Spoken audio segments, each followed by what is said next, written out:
la station F, un lieu emblématique, 1000 startups avec des gens qui créent, qui cherchent toute la journée. Et on a voulu aujourd'hui inviter et accueillir nos clients parisiens, les prospects également de Paris, sur ce lieu pour leur montrer aussi tous les enjeux technologiques qu'il peut y avoir dans notre métier. Ça fait effectivement maintenant 1 an qu'on évolue sur ce terrain de jeu.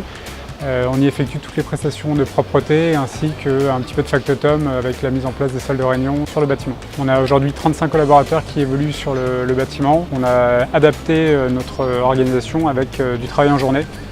Et ce qui nous a permis aussi de fidéliser nos collaborateurs sur la station. La station F, c'est vraiment le lieu idéal pour pouvoir présenter nos innovations et mettre en test du matériel. Nous présentons plusieurs innovations du GSF Lab, entre autres donc, le chariot suiveur, qui est un développement d'une start-up que l'on a rencontré il y a un peu moins d'1 an.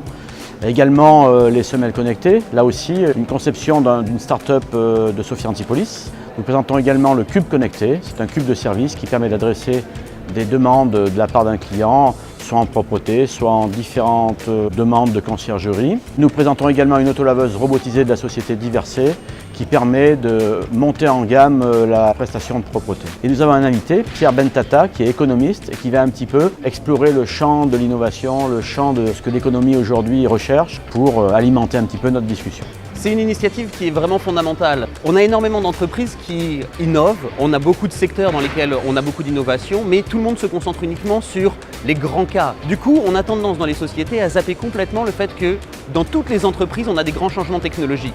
Et la plupart du temps, ce qui est intéressant lorsqu'on regarde ces entreprises auxquelles on ne pense pas directement quand on parle d'innovation, c'est que l'innovation, elle est davantage centrée sur l'individu, principalement sur l'employé. Et là, aujourd'hui, c'est une vraie réussite parce qu'on a vu que la totalité des innovations, elles ont été faites avec les employés, en coopération avec eux et principalement pour leur bien-être en premier.